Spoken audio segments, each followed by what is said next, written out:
welcome to Top of the Line. I'm Nick Lynch. And I'm Ben Heltzer. And today we are going to be talking about what happened during Week 14 of the NFL season, including blowouts, tight division races, and our picks for Game of the Week. So let's get started.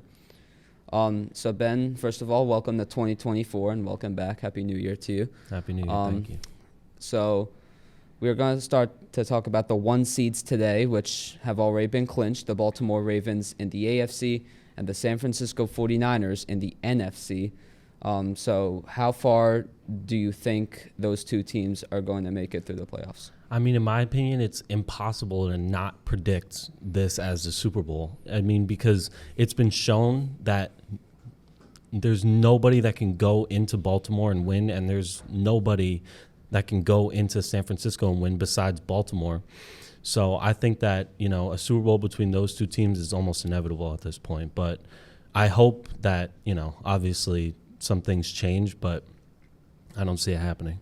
Well, don't forget the Ravens in the 2019 season had the first seed in the AFC, and they got out in the divisional round. So yeah, that's very true. Anything could happen, but you never know what's. It's hard to see, a Super Bowl that doesn't involve at least one of those two teams. I agree. So the teams that have clinched the playoffs last week and in Week 16, the LA Rams, who have just clinched it with a win over the Giants on New Year's Eve. The Cleveland Browns also got their win on Thursday Night Football in Week 17 over the New York Jets. The Kansas City Chiefs, who I think they've already clinched the playoffs, but they won the division with a win over the Bengals as they survived the Denver Broncos. The Miami Dolphins, who clinched it on Christmas Eve with a win over the Dallas Cowboys, and the Detroit Lions, who have clinched the playoffs with another win on Christmas Eve over the Vikings. Yeah, and I think those, great job to all those teams, but I want to highlight two in particular, the Browns and the Lions. I mean, it wasn't that long ago that the Browns went 0-16, and not long before that, the Lions also went 0-16. So it's just crazy that, two of the most infamous franchises as being one of the worst of all time is now one of the best in each of their conferences, and they could easily make a deep playoff push, and I'm excited. I hope that they do. I agree. The Cleveland Browns right now with Joe Flacco and Amari Cooper, they're looking like Joe Montana and Jerry Rice right now. Amari Cooper set the all-time Cleveland Browns record for receiving yards in a single game with 265 yards on that Christmas Eve game in Houston. But yeah, I know. And Flacco's been playing out of his mind since his return. He should be comeback player of the year, in my opinion. And Goff has been balling for the Lions as well. I think both of those teams have a great shot to go far. The first 10 weeks of the season, Joe Flacco was sitting at home on his couch watching football. Now he's actually on the field playing football. Yeah, it's crazy. It's incredible. The Kansas City Chiefs, I think they're either going to be first or second round exits. I think that Patrick Mahomes is going to have to play his first road playoff game in the Patrick Mahomes era. But it's his wide receivers are the problem. Yeah, he can't do it all by himself. And he has Kelsey, and Rashee Rice is still developing. He could be really good in a few years, but it's not right now. Right now he has basically no weapons. I know, and then when it's not his wide receivers, it's his defense. It's not Marquez Valdez-Scantling and Kadarius Toney. We both know that they've had quite a few drops, and important ones too this season. Definitely, but now let's move on to teams that aren't in the playoffs yet but could make it, and there's a lot of them. So starting in the AFC, obviously the elephant in the room, the big game on Sunday night, Buffalo versus Miami for the division. And it's a huge game. It's practically already a playoff game for Buffalo because if they win the division and get the 2 seed. But if they lose and Pittsburgh and Jacksonville win, which is very likely, the Bills are out. And, it's crazy. Winner of that game gets the 2 seed and wins the AFC East. But like you said, I'm also very excited about that game. We also have the Cowboys and the Eagles could win the division. The Eagles are at the New York Giants, and then the Cowboys are at the Washington Commanders. But I think the Cowboys should lock that one up pretty easily. But another division that is extremely insane right now is the AFC South with Jackson, Indy, and Houston all in it. If Jacksonville wins, they win the division. But if they lose, then the game between Indy and Houston is for the division. And I don't see Jacksonville losing, but whoever wins between Indy and Houston will get a wild card spot. So that's already one wild card spot locked up. And Pittsburgh could also get in, but it would take a lot. Yeah, I agree. But in that AFC South division, if Jacksonville wins, it's over. That Houston and Indianapolis matchup on Saturday night, whoever wins that, they have to hope that Jacksonville loses the next day. And then we move to that NFC South division. From the AFC to the NFC, Tampa Bay, New Orleans, and Atlanta are all still alive. Atlanta is at New Orleans on Sunday. The winner of that one just has to hope Tampa Bay loses. But if Tampa Bay wins, it's all over. The Buccaneers will win the NFC South for a third straight year. Yeah, very similar to the AFC South, because if Tampa wins, it's over. But if they lose, then the game between New Orleans and Atlanta will be for the division.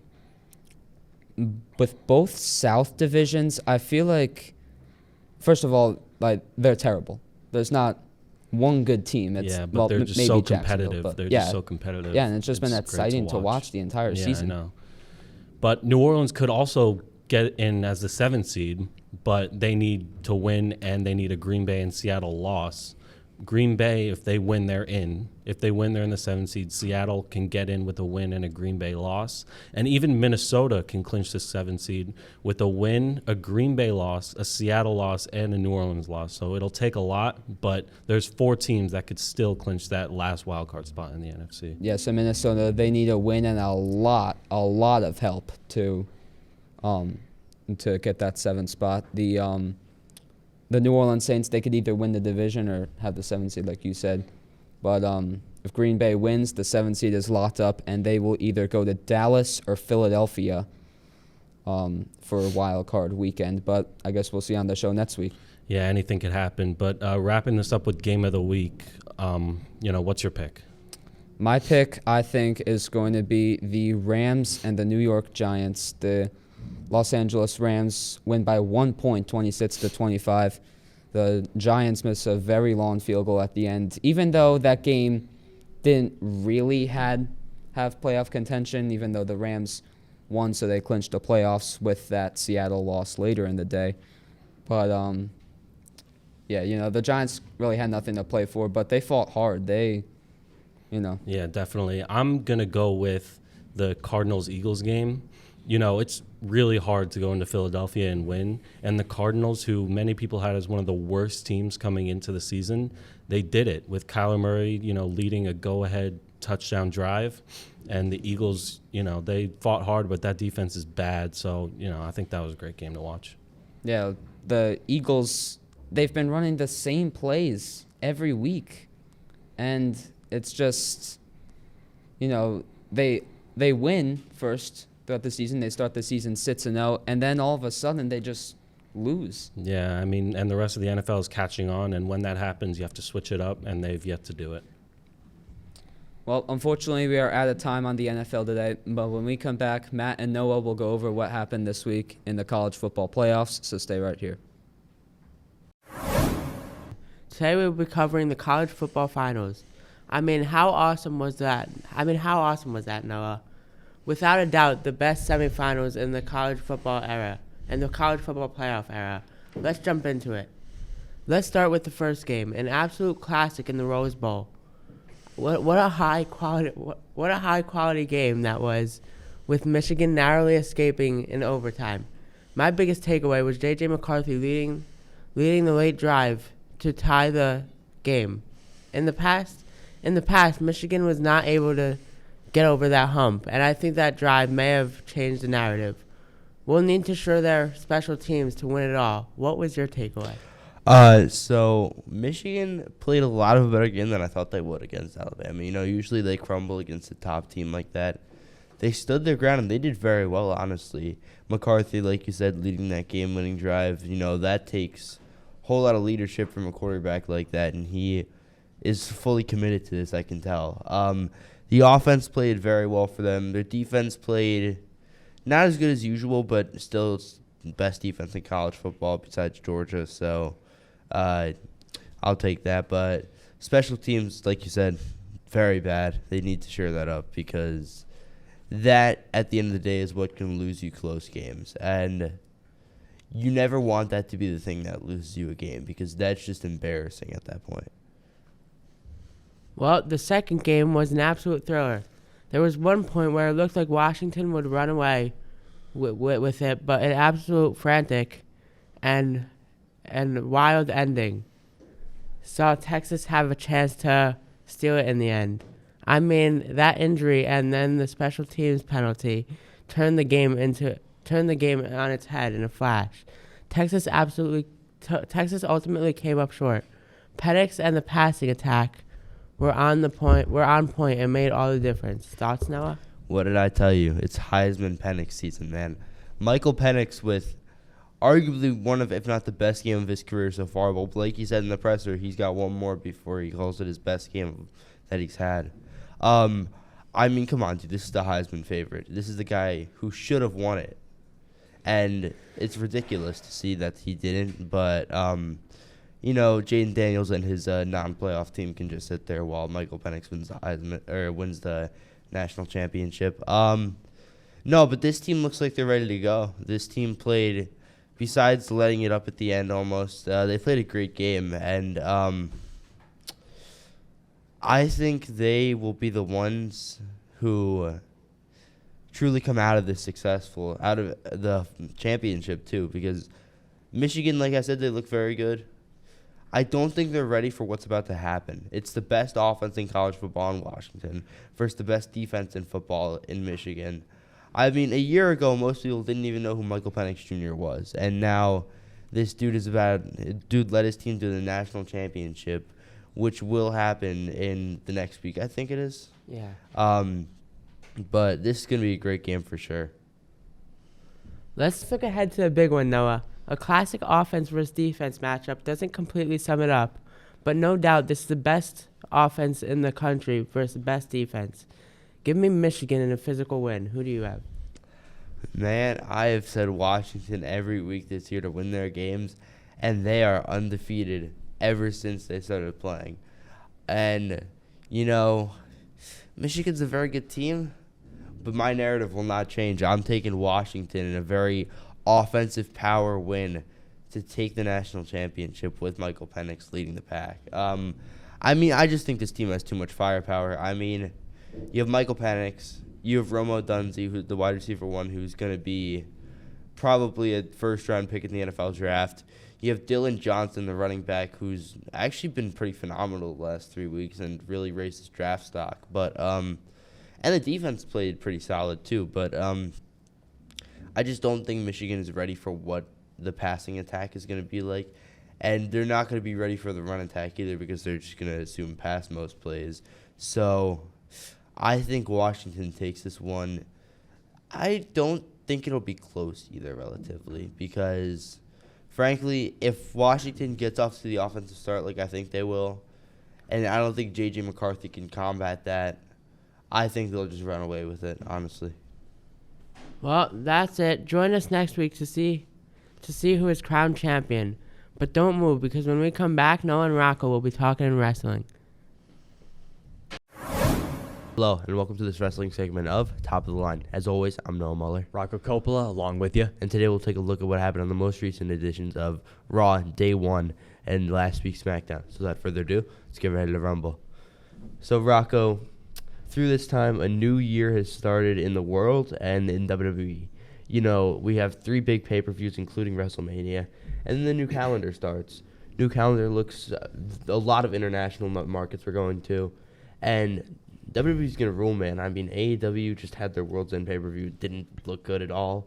WWE's miles ahead, and we're just going to keep going further. I'm so excited for this. I can't even put the words to describe.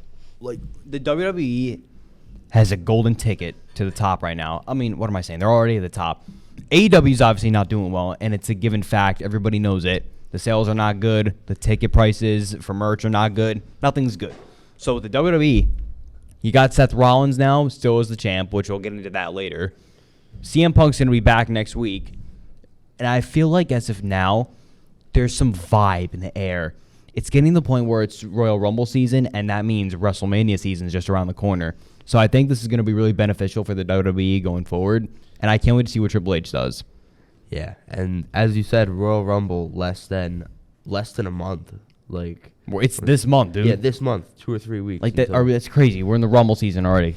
Yeah, it's gonna be electric in Tampa. I mean, this is gonna be the best the WWE gets all year. The WWE has really looked incredible, just as a sports company on its own, not just being a business or a promotion, but like a league, like any sports league or company, promotion, fed, whatever you want to call it. They've looked top 5. Yeah, It's really amazing to see. it's awesome. Like the fans are getting into it, the prices are good, the ratings are good. It's awesome. All the special events they've got going on are incredible. Yeah, and the live events getting more fans there than AEW's flagship show just shows something. Yeah, AEW is just a sinking ship. Tony Khan wants to play the violin on the Titanic. Go ahead. Yeah. Like, you look at what we've got over here now with the IC title picture really starting to heat up. Like, my goodness. Like, who's going to take that belt off of Gunther? Who's going to challenge him for it? I'm not sure. I mean, you have Sheamus who can come back at any moment. You have Dragunov who will probably get called up as soon as he loses the belt. Better get called And up. here's the thing with Gunther. He's going to have a match at the Rumble because he's not going to be attending the Chamber because for some reason that we don't know, he's having trouble like traveling until Bash in Berlin. Yeah, you could probably expect Gunther, ladies and gentlemen, to drop the title pretty soon. I think, honestly, they wait till Mania to have him drop it, but at the same time, he could drop it at the Rumble, too, and I wouldn't be mad. There's a lot of good candidates to win the Rumble now, especially if he loses. Like, it's going to be difficult to pick this year. I think I still have Punk. Punk is still I think Punk's definitely still the favorite. number one dude. They could swerve us, though. You never know. They could swerve us, and Triple H ain't afraid to do it, I'm telling you. not at all, dude, and he did it last night. We'll talk about that later, but no, Rumble, I definitely have Punk, but the IC title, I think he could drop it to Gable at the Royal Rumble. I want him to drop it to Chad Gable. You are a Chad Gable truther. I am. He is one of the best wrestlers in the company, in the ring. Yeah, And real good. Give it to Solo and just be done with it. no. Now, finally, The Rock has come back to WWE. For the second time this year. Actually, I take it back. First time this year, second time in a few-month calendar. The pop, the ovation, everything. Perfect. Because this is a complete swerve. And They got at me. first, they had another return, Jinder Mahal, come out. He actually did pretty well on the mic, but It's surprising. come on, this isn't the dude we're looking for. We're looking for The Rock. We're looking for maybe even Batista. I can't believe Triple And- H actually got me. He got me with that one. And then The Rock comes in, and what he says and what he does, he turns the full crowd with him. His crowd control is perfect. There's nobody who does it like him. and Taker, Stone Cold, that's it. and at the end, he says he's gonna sit at the head of the table. I mean, come on, dude. That is the biggest call out of this year, obviously, and probably last year too, dude. This is phenomenal execution of this small segment in the show. Yeah, and I find it a little awkward that that they might do it at Elimination Chamber in Australia because it's out of the country, not Hollywood, all that other stuff. But I think this is a way WWE wants to have multiple money-making matches this year. You get Rock versus Reigns, which you know The Rock won't win, most likely. But you get Reigns at Cody, most likely at WrestleMania. Seth versus Punk. You got a lot of these, and I think this is going to be awesome. I can't wait to see where the storyline's going to go. You look at what they're doing, it's really good work, dude. It's amazing work. I honestly. love it. The Rock just destroying people on the mic. Now, if you're a jobber and you're not high on the card, or if you're anybody and The Rock comes out to interrupt you, you best believe you're about to get burned hotter than the grill. Rock just does that to people without effort. He did it to Jinder last night. He kind of did it to Theory. I thought Theory did good in his segment, but You don't stand up to The you Rock don't on the beat mic. Rock. But no, dude, if we get The Rock, Roman at Chamber, and then Roman Cody at Mania, that's gonna bring in way too much revenue to count, dude. That's gonna break records for the year. Triple H might buy AEW if he really wants to. I wouldn't keep that company going any longer. He'll have more of that pocket money than Tony Khan, the whole Khan family combined. He said it. He'll buy it just to fire Billy Gunn again. So, Oh my goodness. Now, the best in the world coming back. dude, the tour, we just saw CM Punk whooping Dominic around the world, as Miz said last night. I had the honor of going to MSG to see his first match back in 10 years, and he looked really good in the ring. Honestly, he looked very solid. He looked like he hadn't skipped a beat, and obviously Dominic doing what Dominic does best. And no, dude, it was an honor to see him wrestle, and he did amazing. And Yes. I can't wait to see what he does on TV. Yes, that's right, ladies and gentlemen. CM Punk is going to be back on Monday Night Raw next week, so obviously you won't want to miss that. And I can't wait to see, is he going to call out Seth? Is he going to do something else? It seems like whatever Punk's been doing has been really good work, and it's only just the beginning because he's only been back for, what, a month now? Just about, yeah. Yeah, we just got to see. Now, let's talk about the title he's probably going to go after, and the same man he's going to go after, the World Heavyweight Championship. Yeah, dude. We had a match last night, day one of Raw, main event. Drew McIntyre. Pure chaos. Yeah, absolute chaos. McIntyre did not hold back whatsoever, like he said he was not going to. Rollins came out aggressive as ever. Rollins, I feel like they're still selling the back thing a little bit, but they're not talking about it, which is better because that whole gig was kind of buried when they buried Shinsuke with it. Yeah, the booking hasn't really been incredible as a recent, but that was probably the best way you could have done it because you know CM Punk is going to be after the title. Yeah. That's, And then yeah, my biggest issue, you have Priest come out to this whole big thing. He gets Claymored, right? Match goes on for like 5 more minutes. He should be up and good by then, right? you would think. No, he's just sitting there. No, but on the side. WWE logic. Oh, I get hit in a little fake kick and I'm out for 10 minutes. No, but the thing is, he's standing there with Dom, fully up. He's just holding his face, watching Rollins like barely stumble out of the ring. I mean, there's no logic there. You would think the briefcase to Seth would have knocked him out. I but get Seth having what do you call it? I get Seth keeping the title, but at least put good logic into it because that made absolutely no sense to me. The match was great. I will not deny that, but there has to be better put logic into things like those. Yeah, I think we're going to get more answers as we find out next week. Speaking of next week, I hope we see this man or both these men really soon. Andrade El Idolo, or as WWE called him, Cien Almas, before they shortened his name. Thanks a lot, Vince. Might be returning as the rumors are going on around about the pro wrestling community, excuse me. Might be. Dude, he's coming back. Yeah, he's coming back. Might be is a stretch for this man, Maxwell Jacob Friedman. This is where I disagree a little bit. I think they removed him off the roster page, right? Yeah. I think this is just a work. It's sadly enough. Sadly. I think they were right about him silently signing a contract with AEW, which is his mistake, and it might cost him his career. Could. Sadly enough. But, no, he definitely made the wrong decision here. I get they're doing this whole big storyline. But, I mean, come on, dude. You go to your hometown, right? You lose your title, longest reign in the company's history with the world title, and then you get jumped by your best friend and turned on. I mean, that's mostly a goodbye kind of thing, right? I mean, you don't usually stay in a company. It's a good plot, but there's nothing else for him to do there. It was too obvious that Adam Cole was going to be the devil. For those of you who miss AEW World's End, it was too obvious. What's for MJF to do? Wardlow obviously doesn't look like he's going to come to WWE if he's the bodyguard there. So what do you do? I guess Triple H wants what he can't have. But hey, we'll see. Crazier things happen. Yeah. I mean, either way, MJF, we don't really need him in that way because Hey, but I'll take him. I'll take him, but we don't need him. We'll take him. So in terms of Andrade, dude, this is huge. I mean, Andrade the first time, huge NXT dude. He's just amazing. He's flawless in the ring. Promo-wise, he might need a manager, but I think he could do it on his own. But when he got to the main roster, of course, he won the U.S. title. We didn't really give him a chance. We just cut him after. I mean, come on, dude. He's a top talent in the Vince. world. And this right here, this is a second chance. This resembles a second chance. This resembles what WWE's been doing this whole time with Punk, second chances. And Andrade, this could truly be huge for WWE. We could have found diamond in the rough. again. Yeah. They could put him back with Zelina Vega or make him feud with Santos Escobar and the LWO. That would be fun to see. So we just got to see what happens. It's going to do it for us here in the wrestling world, but don't go anywhere. As next, Andrew and Marco will be going over the Premier League on Top of the Line.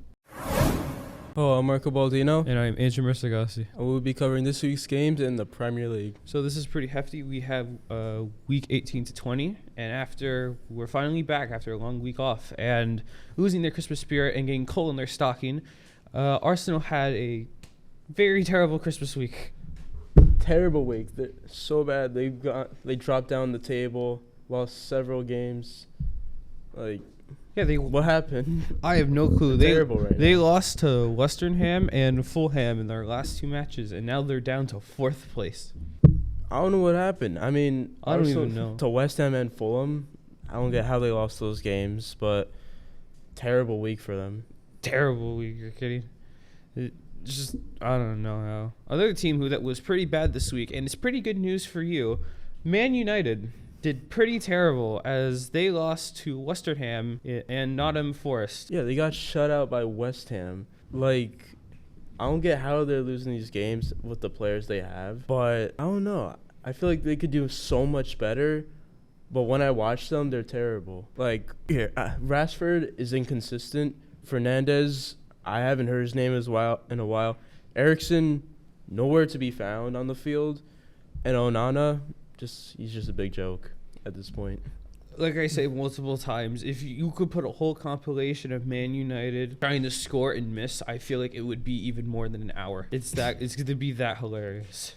Could go on for many hours with just clips of Man United just failing. It either gets blocked, it either hits the goal post, or it goes over. Or just Onana just failing, just his terrible mistakes. They're pretty terrible. Do you want to know who else didn't do good this week?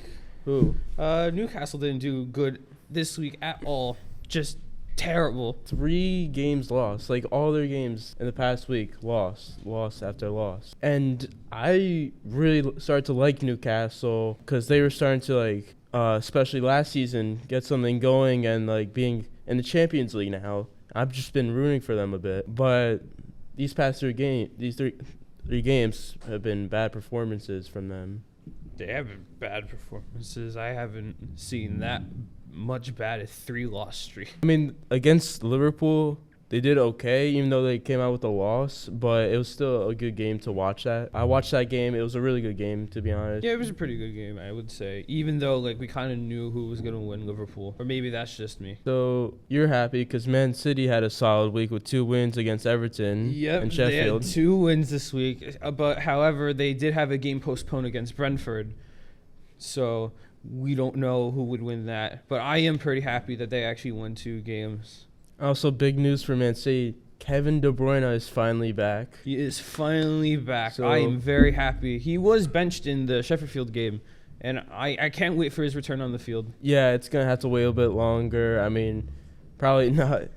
He's still got to get back on. He's got to get back on the field. Got to get his rhythm going.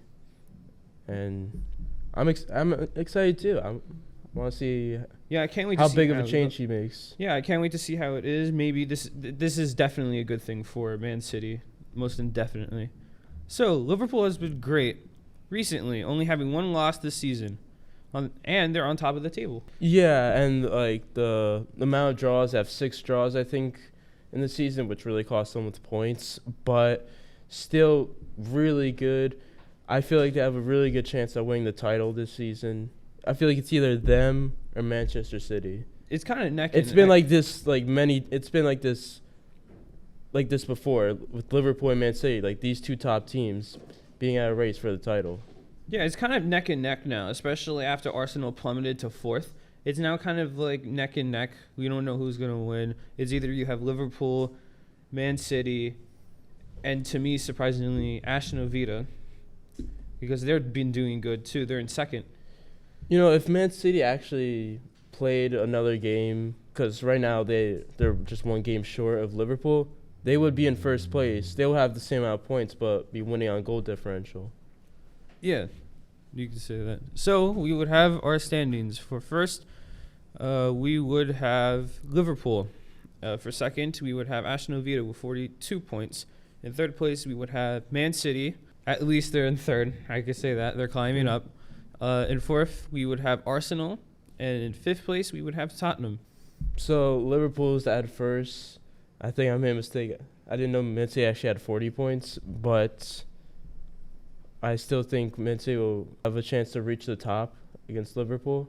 But it's going to be a close matchup. It's probably going to be close. Like, after, like, Arsenal kind of fumbled and then seeing the standings, they're kind of all over. They're kind of neck and neck. Since last time we were on here in 2023, the table's moving around a bit. Yeah, it is kind of moving around a bit. And just like how I kept stating before in the previous shows, anything can happen in soccer. Exactly. So, thanks for watching. Tune in next week for a recap of NFL and college football games, results of SmackDown and Monday Night Raw from WWE, and the continuing coverage of the Premier League. All of this and more on the next episode of Top of the Line.